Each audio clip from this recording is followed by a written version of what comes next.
இன்றைக்கி பார்த்திங்கன்னா அட்டகாசமான முளைக்கீரையில் இதை கூட்டுன்னு சொல்லலாம், ஒரு செமி கிரேவின்னு சொல்லலாம். அந்த மாதிரி ஒரு ஸ்டேஜில் சாதத்துலேயும் சாப்பிட்லாம், புளிக்குழம்புக்கும் சாப்பிட்லாம். அது எப்படி செய்கிறது தான் பார்க்க போகிறோம். எப்போதுமே கீரையில் 2 வகை உண்டு. ஒன்று வீட்டிலே வளர்கிறது, அது பார்த்திங்கன்னா ஒரு கொஞ்சம் ரெட்டும் க்ரீனும் கலந்த மாதிரி இருக்கும். தண்டு பார்த்திங்கன்னா ஒரே மண்ணாக இருக்க மாதிரி இருக்கும். அந்த மாதிரி கீரையே சூஸ் பண்ணி வாங்கிக்கோங்க. இன்னொன்று பார்த்திங்கன்னா இந்த திருச்சி சைடில் கிடைக்கிற கீரைன்னு சொல்லிட்டு ஃபுல்லாகவே க்ரீனாக இருக்கும். ஸ்டெம்மில் கொஞ்சோண்டு தான் மண் இருக்கும், கீரை ரொம்ப லென்த்தாக இருக்கும். அந்த மாதிரி கீரையை வாங்க வேண்டாம். நல்லா கழுவிட்டு நாங்கள் கட் பண்ணியிருக்க மாதிரி குட்டி குட்டியாக எடுத்து கட் பண்ணிக்கோங்க. அதுக்கப்புறம் ஒரு கடாய் வச்சு கொஞ்சோண்டு எண்ணெய் ஊற்றி அதில் கடுகு, அதுக்கப்புறம் சின்ன வெங்காயம் ஒரு 4-5 சின்ன வெங்காயம், ஒரு பல்லாரி போட்டு நல்லா வதக்கிக்கோங்க. ஓரளவு ப்ரௌன். இதுக்கு தக்காளியோ பெருசாக இதுக்கு எந்த இன்க்ரீடியண்ட்டுமே தேவை கிடையாது.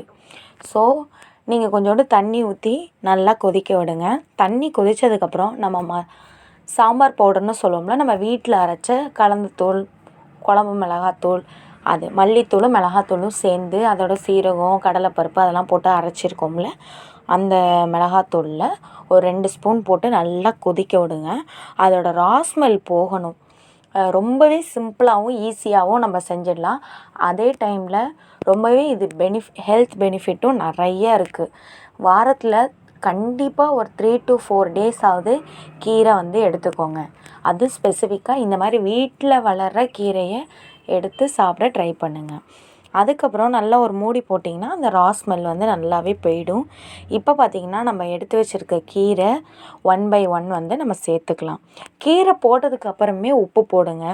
ஏன்னா கீரை ஃபஸ்ட்டு நம்ம போட்டுட்டு சுண்டுனதுக்கப்புறம் பார்த்திங்கன்னா கொஞ்சோண்டு ஆகிடும். நம்ம உப்பு அதிகமாக போட்டோம்னா ஒரு மாதிரி கரிக்கிற மாதிரி இருக்கும். ஸோ கீரையை போட்டு ஒன்ஸ் அது ஒரு நல்லா வதக்கி நல்லா சுருங்கினதுக்கப்புறம் கொஞ்சோண்டு கல் உப்பு போட்டுக்கோங்க. அதுக்கப்புறம் அதுக்கு இன்பிட்வீன் கேப்லேயே ஒரு அரை மூடி தேங்காவை நல்லா அரை மூடி தாராளமாக திருவி அரைச்சி தண்ணி ஊற்றி நல்லா அரைச்சி எடுத்து வச்சுக்கோங்க. எடுத்து வச்சுக்கிட்டிங்கன்னா நம்ம இந்த கீரை வதங்கினதுக்கப்புறம் உப்பு போட்டுட்டு அந்த தேங்காவை ஊற்றி இறக்குனோம்னா, தேங்காய் ஊற்றுனதுக்கப்புறம் ரொம்ப நேரம் அடுப்பில் இருக்கக்கூடாது. அவ்வளோதாங்க. ஒரு 4-5 இன்க்ரீடியன்ட் தான். கடுகு, வெங்காயம், மிளகாத்தூள், தண்ணி, அதுக்கப்புறம் தேங்காய்.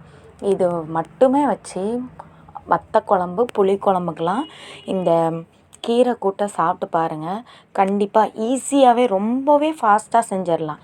கடையல் பொரியலை விடவும் இது ரொம்ப ஈஸி. தேங்காவை அரைச்சி ஊற்றிட்டோம்னா நம்மளோட தேங்காய் ஊற்றுனதுக்கப்புறம் ரொம்ப நேரம் கொதிக்க வைக்காதீங்க. அவ்வளோதான். கண்டிப்பாக ட்ரை பண்ணி பாருங்கள். நம்ம சேனலில் நிறைய வீடியோஸ் அப்லோட் பண்ணியிருக்கோம். அதையும் மறக்காமல் செக் அவுட் பண்ணி பாருங்கள்.